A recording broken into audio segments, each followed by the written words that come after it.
Officially, I would like to welcome and introduce you Professor Renata Salecl, who is a Slovene philosopher and sociologist, author of many books about different aspects of how society works and how persons are in society feeling and experience different things. Renata will speak about solidarity, and I will not say anymore. I think she can deliver everything what he thinks and about it. Thank you, Stanislav. Thank you for the invitation. Yes, I will address sort of a couple of issues. First, I will speak a little bit more generally about solidarity, how political philosophy has been looking at the concept. Then I will address the issues related to today's neoliberal society, how the idea of choice and responsibility for oneself, the individualism that we are living through has affected the ideas of solidarity. After, I will focus on more emotional issues related to solidarity, and I will question what kind of emotions are guiding us to volunteer or not to volunteer. And at the end, I will touch also some of the problems related to solidarity and the pandemic. So in sort of the history of political philosophy, there has been a lot of discussion about, what is solidarity and how is solidarity connected to other notions like social cohesion, altruism. Sort of in the post-war philosophy, there was also quite a lot of discussion. What does sort of like respect mean in regard to solidarity? Is solidarity something that sort of like in some way transcend the simple ideas of respect, because it involves certain emotions, affects, which are important for it. And of course, there has been also a lot of discussion in the political and social philosophy. How should solidarity be distinguished from other concepts like loyalty, social cohesion, fairness, and of course, whether an ideal of justice should be like the base of solidarity. So here, for example, it was from Karl Marx on, also to John Rawls and, other utilitarian and communitarian thinkers, that we had like different answers to these questions. So just briefly, in sort of pragmatic philosophy, pragmatism, which, for example, can be mostly associated with the work of Richard Rorty, the idea was that people express mostly solidarity with a group that he calls a group of we. Now, this is not necessarily an ethnic group or national group or people who live in the same state. It might be people who have pragmatic sort of kind of interests, but are in some way similar to each other. And Rorty envisioned that a pragmatic society would be such that we would primarily express this kind of affective feelings towards the group who is similar to us, to people who are in kind of our group with whom we have certain interests or history. But then, we will try to show tolerance towards other groups. So in one of his works, Rorty envisions a society where during the day, pragmatically, people will, in the marketplace, trade with other groups. And then in the evenings, they would retreat to their bar in one corner of the market. And there, solidarity or sort of this kind of emotions related to the identification of this group of we would be at work. And of course, if if you know a little bit of psychoanalysis, you would know that this kind of enjoyment is impossible, because although you might enjoy, being with your group of we, you would be very quickly bothered with the question of what kind of enjoyment is potentially happening in the other group. So there is never a possibility of simply retreating, after like pragmatic engagement in the market into your own group without having the feeling that the other group might have stolen an enjoyment from you, an enjoyment which from the beginning, when we became speaking being, has been in some way lost from us and will never be retrieved if we sort of kill the enjoyments of others. So I will sort of move from philosophical or more kind of a political science discussions to this second problem, to the emotions which are sort of guiding us in solidarity, volunteering, and also in sort of like opposition to these concepts. So when we are speaking about solidarity today, I think we, of course, cannot forget, what classical political philosophy has been sort of speaking as the cornerstones of solidarity. And, we should not forget the kind of the political dimension. So one of the important points in the history of political science dealing with solidarity is that solidarity relies on a certain kind of a sense of unity. But, one of the important components of this unity is also political participation.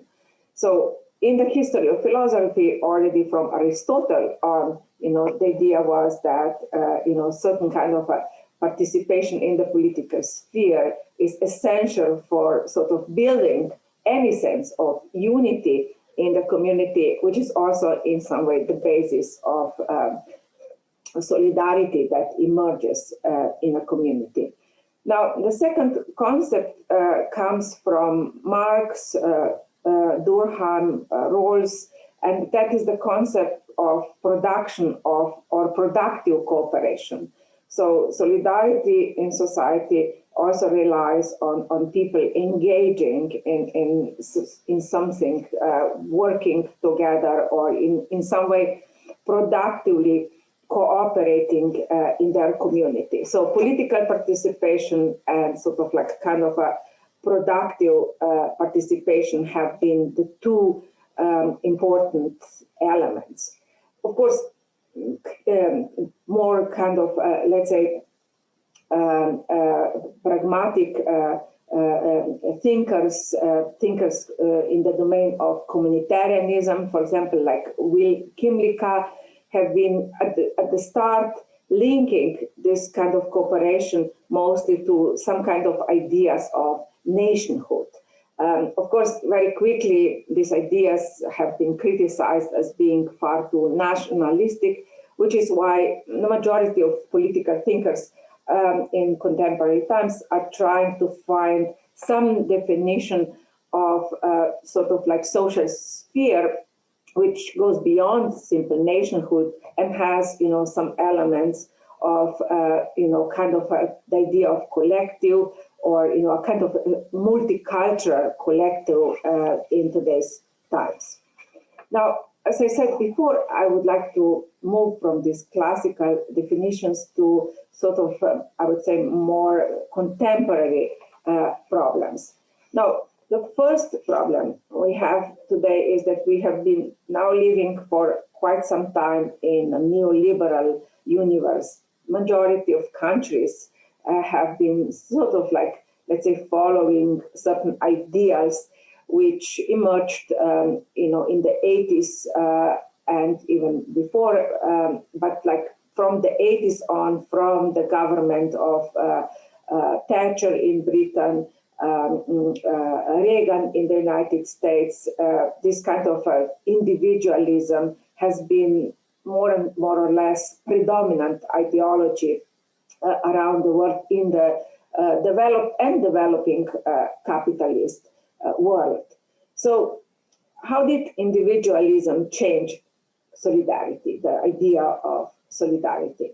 Of course, those of us who have gone through the transition from the previous socialist regime to the capitalist regime, who have sort of undergone a kind of a velvet or similar transformation, have, in some way jumped from one system to the other without much reflection. Many of our countries were simply kind of copying other developed Western countries in regard to the questions of what kind of society, what kind of an organizational society we want to live in. And we have still, some memory of a different concept of solidarity. Since I went to primary school and high school, and in also some studies at the time of socialism, I remember that the motto was, group. You have to belong, you have to kind of contribute to the group. Even in sports, the idea was you need to participate. It is not so important to win. And the whole kind of idea of, the schooling and after schooling activity was also based on the idea of solidarity. We even had like a solidarity payments that employed people were, giving every month for, certain investments in their community. There were, solidarity actions working together. I don't know, like we were cleaning the streets or riverbeds or whatever constantly in school, or of course in the summer there was sort of this work brigades, which also relied on the idea of solidarity. With individualism, all this changed. The individualism started addressing children in school differently. As a mother and as a citizen, I have been observing this daily. Children have been addressed as individuals who need to take care of themselves first. You are responsible for your success, for your happiness first. You need to win. Winner takes all. Now these mottos go in all directions. I am quite allergic watching news about sports, being fourth or even like second in some race is like a disaster. The winner is praised beyond anyone else. But just the idea of solidarity or simple participation does not have value unless you are a winner. Now, this idea of winner takes all has created a lot of anxiety, a lot of feeling of guilt. The idea that I'm responsible for everything in my life, my happiness, the happiness of my children, has created this increase of self-criticism. All kinds of mental problems are also related to these feelings of being a failure and not being up to the high standards of success which neoliberalism is showing us. And now this is quite a global problem. I remember about 3 years ago visiting Chile, which is actually one of the countries which from the 70s on, the Pinochet regime embraced neoliberalism.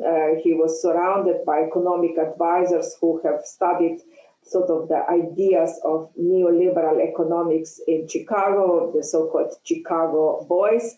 And, this neoliberalism in the country, which is developed but highly, divided, economically divided, permeates all levels of society. I remember a political scientist when we were walking down the street of Santiago, pointing to some poor seller on the street, saying like, even a poor seller like this often embraces the idea that he is guilty, that he is just a poor seller on the street because he could have worked harder, he should have invested his time better, or he should do something to get out of poverty. It is up to him. And, in this country, for example, people work, many hours per day, 2 jobs or whatever. And of course, very rarely anyone gets out of poverty.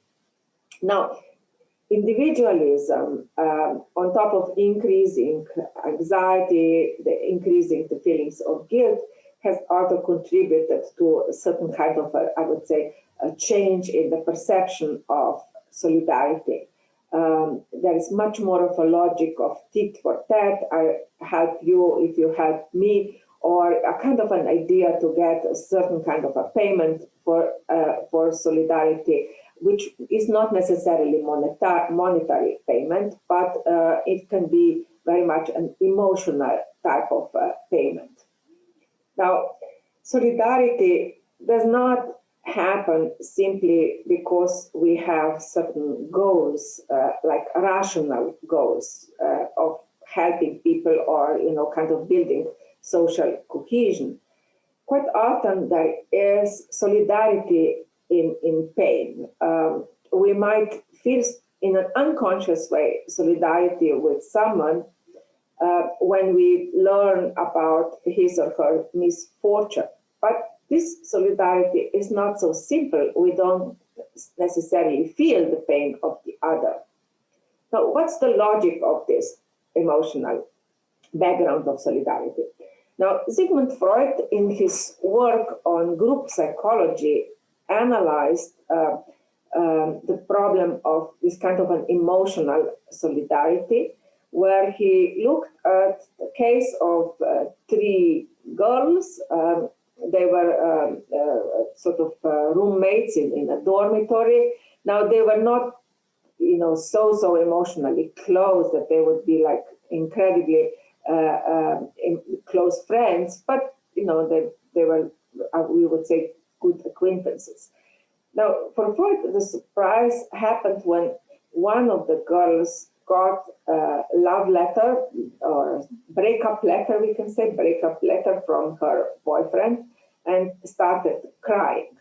Now, another woman who witnessed this moment started crying too. For Freud, the question was this other woman, showing some kind of a solidarity in pain with the first woman? And surprisingly, Freud gives more of a negative answer. His idea is that the second woman who also started crying did not in some way, identify so strongly with the pain of the first woman to start crying herself. It was rather that when she observed the first woman, being sad, reading the breakup letter, she started thinking about herself being in a similar position, receiving a breakup letter from, let's say, her own boyfriend. Now, for Freud, the idea was that there was a link between these 2 women, which was not simply a link from A to B, but there was like a detour via like an element of the third, which was sort of like the kind of the common ground between them. And that common element was actually, a question, who am I for the other? Like they identified in this question of, could I lose love? So the other girl who didn't lose love was started thinking, could this happen to me? Who am I for my boyfriend? Who am I as a person? Could something like that also happen to me? So here we see that solidarity can rely, on many different emotions, which do not necessarily show an direct emotional tie between people. French psychoanalyst Jacques Lacan moved this question of identification with the pain of the other a little bit further. So, relying on Freud's idea, Lacan sort of questioned how do we truly identify with the other, especially, let's say, the other who is in pain. Now, the first example was, kind of an imaginary type of identification where we perceive the other almost like a mirror image of ourselves, like very similar to us, like a double of us. Let's say after the collapse of Yugoslavia, when the war started in Slovenia, we had 10 days long war. We were, quite lucky that it did not escalate into, bombing of Slovenia. But then the war moved to Croatia and to Bosnia, and that war was incredibly traumatic, painful, with many people losing lives and many refugees trying to escape. When refugees from Bosnia started coming to Slovenia, people were very open to help them. They were sort of expressing solidarity. They were, helping in a variety of ways. Now, here we could see the first type of identification with the pain of the other, because we just experienced this war. We still had the memory of what happened to us.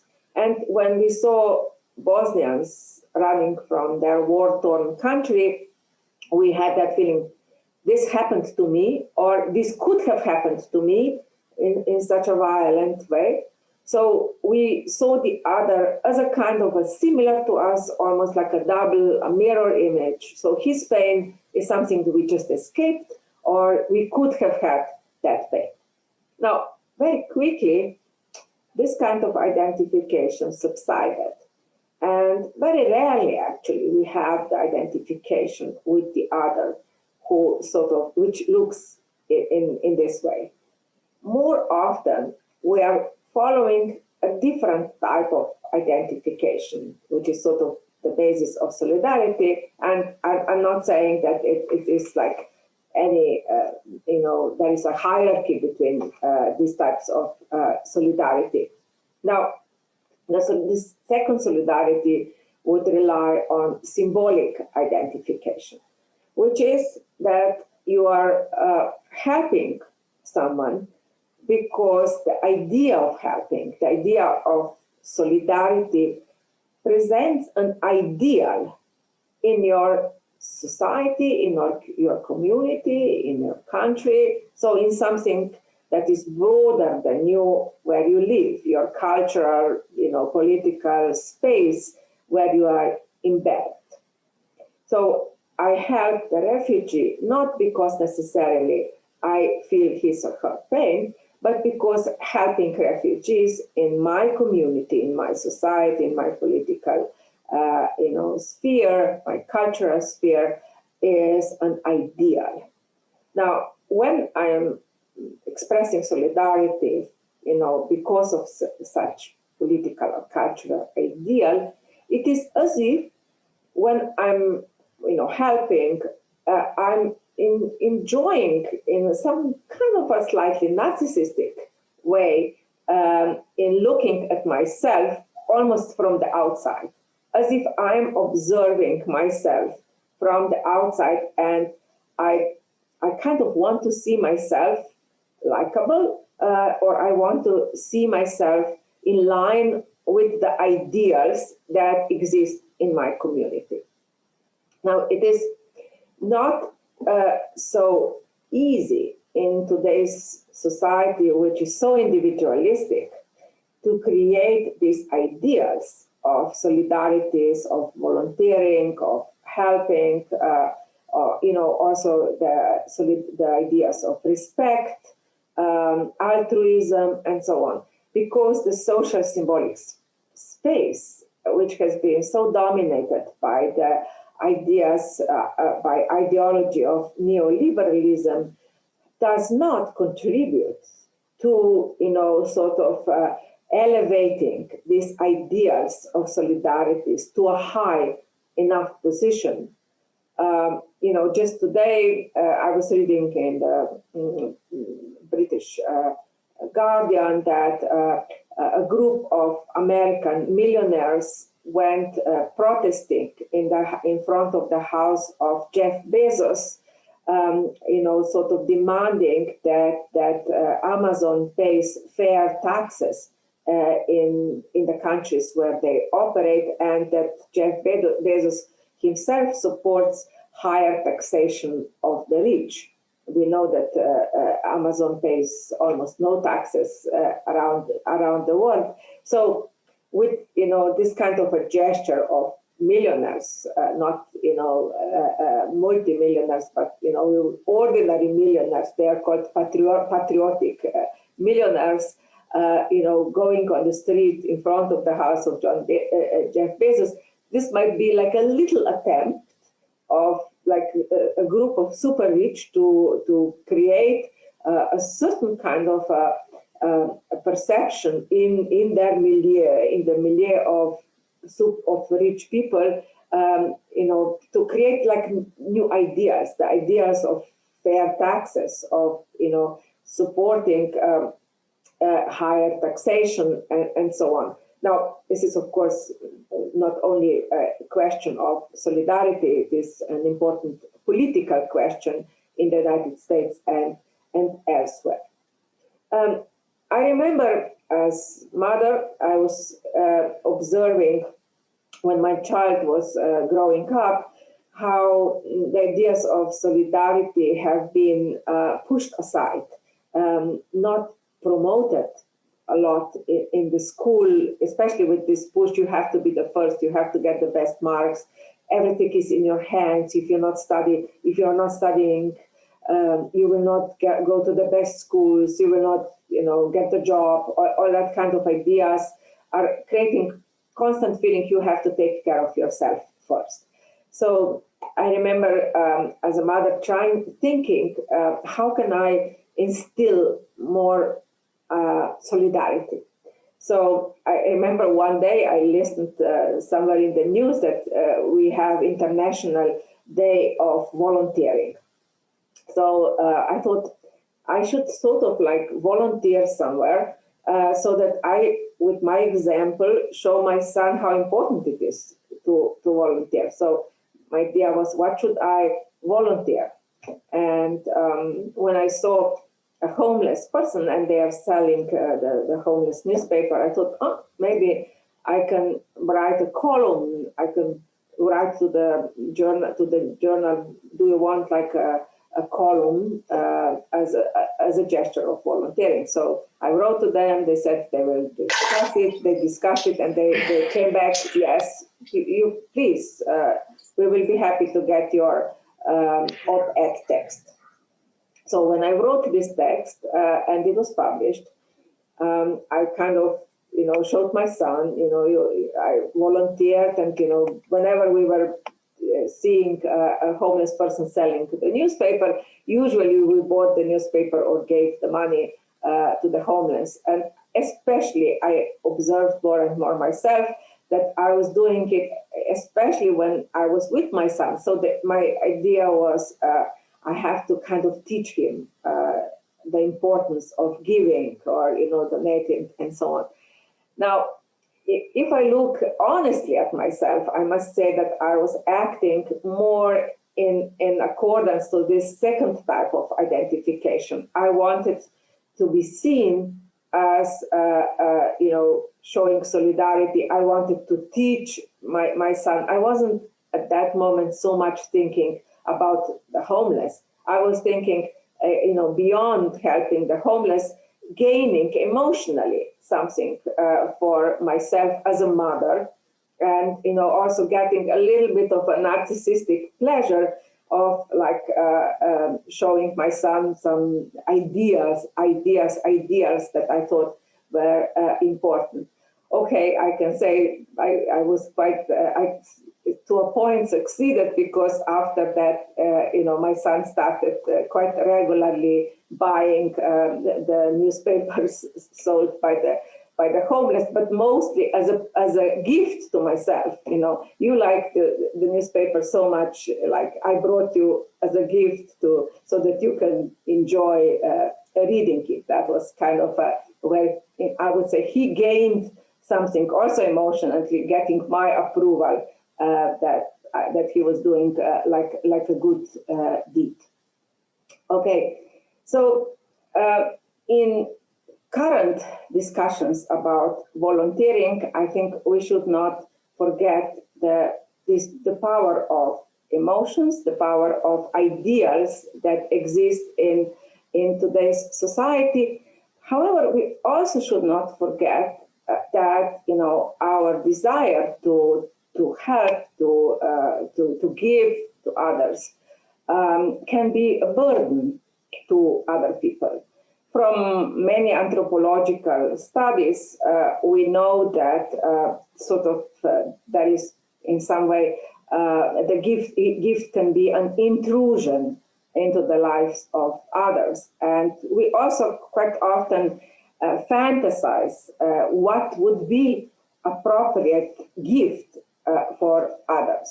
And here we create an ideal victim or an ideal image of the victim, or we create an ideal of how the one whom we are helping should use our donation or whatever we are giving to the people. Quite often, people who donate money to the poor, let's say to beggars on the street, give them quite, I would say, aggressive advice. You should not use the euro I give you for alcohol, or don't buy drugs, or people go say, I will give you a sandwich, but not money. Here we see that we create an ideal, of what should the person whom we are helping do with our help, which can be very, very patronizing. If you donate, but don't give any advice how the person should, use what you are donating or money that you give, and also do not preach and give some kind of, let's say, moral lesson to the poor whom you are helping. I remember when the war in Bosnia was going on, Croatian writer Slavenka Drakulic wrote an amazing piece in New York Times on her experience with collecting clothes, shoes for refugees in Bosnia. So Slavenka Drakulic decided to make a package at home of her stuff, which she will donate. And then she realized when she looked at the stuff that she put together, that there were no high heel shoes. There were no really elegant pieces of clothes. She was imagining what does the refugee need, like sturdy shoes, just practical pieces of clothes, nothing really which brings joy. However, when she started thinking, when you are confined, when you are in a terrible war situation, quite often you want exactly little elements which are linked to luxury. For example, it has been known that when we experience economic crisis or during the war or whatever, a lipstick or some expensive cosmetics or some nice perfume or really an elegant piece of clothing are the objects of enjoyment that people are striving to get, which brings a little bit of normality and enjoyment into the painful situation. And after reading Slavenka Drakulic's text, I started thinking about another example from the war, which was also happening in Croatia, and that was that at some point in a refugee camp where Bosnians were placed when they were fleeing Bosnia in Croatia, they found a girl who didn't have parents. Now, Croatians became obsessed with this girl. She was a beautiful young girl, Many people wanted to adopt her, help her, whatever. Usually you can help children more easily than adults because they appear innocent, especially in the war situation, which is why there are so many films focusing on children in war and not that many on helping adults. So when they were searching for the mother of this daughter, or of this girl, finally they found her. She was in another refugee camp on an island, Croatian island, with a couple of more of her children, and she was pregnant. This poor woman was asked, what does she want? Since now so many people wanted to help her and her family. Okay, she was united then with her lost daughter. And the woman said, what I really want is a jezwa, which is sort of like a cup for cooking Turkish coffee and some good Turkish coffee. And, when she uttered that, solidarity, the idea of helping her kind of collapsed. People thought this is so, banal, and like her story and the story of her family very quickly disappeared from the media. So we can see that we want often an ideal victim, and we want a victim who has some kind of ideal response to what we do for the victim. And of course, we also quite often hope to get as a kind of an emotional repayment, some kind of gratitude from others. Now, how helping can be, really dangerous for others is something that has been now discussed a lot in the domain of fast fashion. I highly recommend everyone who didn't see yet to see the film called The True Cost. It's a documentary on high fashion, which at the end shows also, the kind of the trauma and danger, damage that can come out of, our desire for solidarity, for donation, especially for donating our stuff, excess of our clothes. So the film shows Haiti, where there are masses now of our clothes, second-hand clothes from developed world are ending in third world countries. And so in Haiti, what happened was that a lot of organizations, humanitarian organizations, started shipping their excess of their textile to Haiti. Now, in Haiti, this caused two major problems. First, the collapse of their sewing businesses. Now, people were, running these small businesses where they were, sewing clothes, and when this cheap stuff came from the West, many businesses collapsed. So a lot of people lost their work because now it was so easy to buy, like for 10 cents a t-shirt and not have it made. The second problem was ecological problem.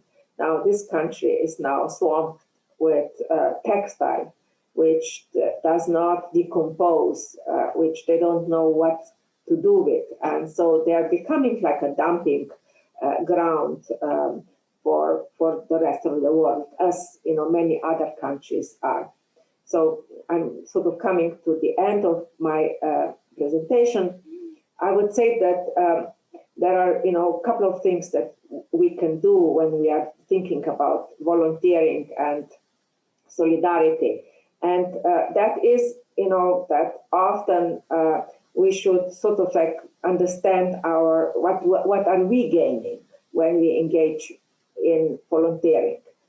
We should start thinking whether we could contribute to the sort of like the change in the political setting with actually being responsible citizens, being the ones who are speaking about social problems, going to elections, finding our representatives for elections. So to fight in the political domain, which will contribute actually to the change in the ideas of society, where equality, solidarity, and volunteering become ideas with which people will want to identify.